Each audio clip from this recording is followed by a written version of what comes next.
दलितांवरील वाढत्या अत्याचाराच्या विरोधात राष्ट्रवादी काँग्रेसच्या वतीने वरळीमध्ये मूक मोर्चाचं आयोजन करण्यात आलं होतं। मात्र ज्यांच्या नेतृत्वाखाली हा मोर्चा काढला जाणार होता त्यांनीच मोर्चाला दांडी मारली। राष्ट्रवादी काँग्रेसचे मुंबई अध्यक्ष सचिन अहिर यांच्या नेतृत्वाखाली मोर्चाचं आयोजन करण्यात आलं होतं। मात्र सचिन अहिर यांनी मोर्चाला दांडी मारली। आंदोलनाची तयारी सुरू झालेली होती। आंदोलनासाठी बॅनर्स, राष्ट्रवादीचे झेंडे, फुले शाहू आंबेडकरांचे फोटो आणि लोकांची गर्दी होती। मात्र नेता नसल्यामुळे कार्यकर्ते उसणं अवसान आणून हा प्रश्न सोडवण्यासाठी सज्ज असल्याचंही पाहायला मिळालं। गेल्या 15 दिवसांपासून बंद असलेले नाशिक जिल्ह्यातील कांदा लिलाव अखेर आजपासून सुरू होणार आहेत। मात्र यापुढे कांद्याचे लिलाव खुल्या पद्धतीऐवजी गोळी पद्धतीने होणार आहेत। मनमाडमध्ये नाशिक जिल्हा कांदा व्यापाऱ्यांच्या बैठकीमध्ये हा निर्णय घेण्यात आला। येत्या 6 ऑगस्टपर्यंत गोळी पद्धतीने लिलाव सुरू राहणार असून त्यानंतर पुढचा निर्णय घेण्यात येईल। शेतकऱ्यांऐवजी खरेदीदाराकडून अडत घ्यावी याबद्दल राज्यातील बाजार समित्यांमध्ये अडतदार आणि व्यापारी यांच्यात एकमत झालेलं आहे। मात्र नाशिक जिल्ह्यातील कांदा व्यापारी मात्र अडत देण्यावरून अडून बसलेले आहेत। या निर्णयाच्या विरोधात जिल्ह्यातील व्यापाऱ्यांनी कांदा मार्केट बंद ठेवलं। दरम्यान गोणी खरेदीचा खर्च शेतकऱ्यांकडूनच घेणार असून त्याचा मोठा आर्थिक फटका त्यांना बसणार आहे। सर्व जिल्ह्यातील व्यापाऱ्यांची बैठक घेतली। त्या बैठकीमध्ये शेतकऱ्यांच्या हिताकरता शासनाने गठीत केलेल्या समितीचा निर्णय हा 6 ऑगस्टपर्यंत लागेल। त्या 6 ऑगस्टपर्यंत सभापती लोकांनी जी आम्हाला सूचना केली, कोणी लिलाव करण्याची सूचना केली, त्याप्रमाणे सर्व व्यापारी वर्गांनी त्याला संमती दिली। भाजपने कल्याण डोंबिवलीतील 27 गावांची फसवणूक केल्याचं वक्तव्य संघर्ष समितीच्या पदाधिकाऱ्यांनी केलंय। कल्याणमध्ये काल आयोजित केलेल्या राष्ट्रवादीच्या मेळाव्यात ते बोलत होते। यावेळी राष्ट्रवादीचे गणेश नाईकही उपस्थित होते। निवडणुकीच्या काळात 27 गावं वेगळी करण्याचं आश्वासन मुख्यमंत्र्यांनी दिलं होतं आणि त्याचबरोबर स्वतंत्र नागरीकरणाची देखील देखभाल केली जाईल।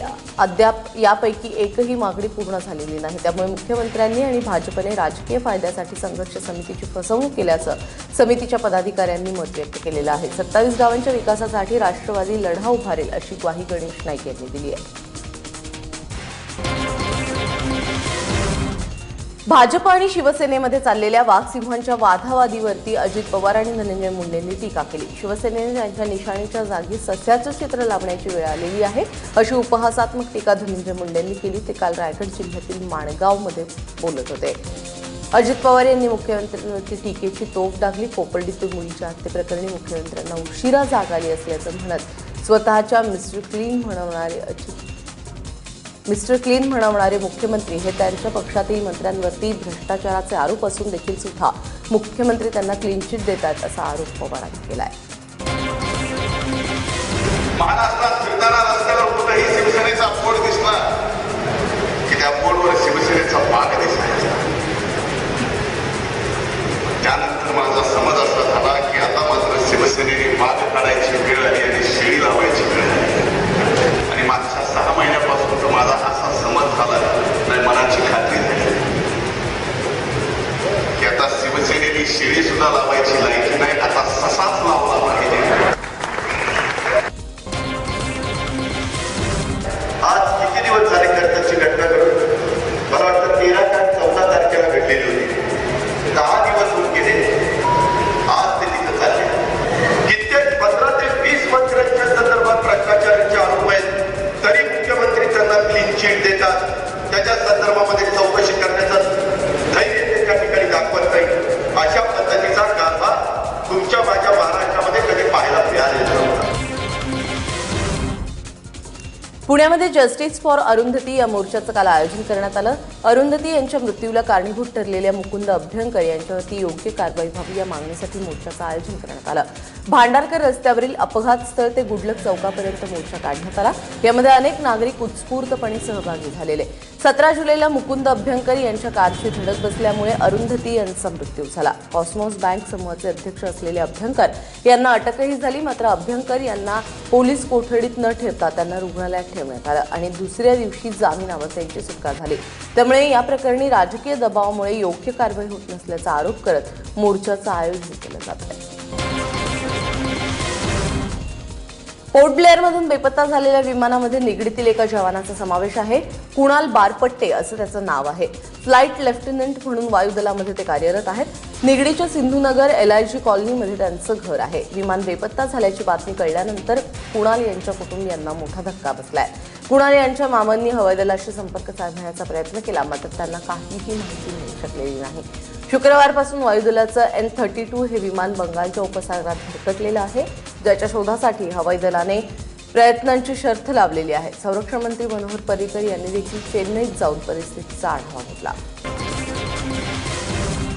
कपडे धुवायला गेलेल्या 3 मुलींचा मृत्यू झालेला आहे. वर्ध्यातील देवळी तालुक्यातील आगरगाव इथे ही घटना घडली आहे. 3 मुली गिट्टी खदानच्या खड्ड्यामध्ये साचलेल्या पाण्यामध्ये कपडे धुवायला गेल्या होत्या. यातील एकीचा पाय घसरल्यामुळे ती पाण्यात पडली आणि तिला वाचवण्यासाठी गेलेल्या अन्य दोघींचाही पाण्यात पडून मृत्यू झाला.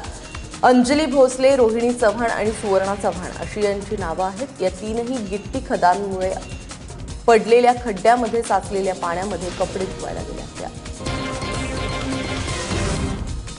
डबक्यात पोहण्यासाठी गेलेल्या 2 अल्पवयीन मुलांचा पाण्यात बुडून मृत्यू झालाय. काल दुपारी 1 वाजल्याच्या सुमारास ही घटना घडली. मदर तेरेसा आश्रमापाठीमागे असलेल्या तलावात ही 2 मुलं पोहायला गेली होती, पण पाण्याचा अंदाज न आल्यामुळे या दोघांचा मृत्यू झाला. इतर 2 जणांचा जीव वाचलाय.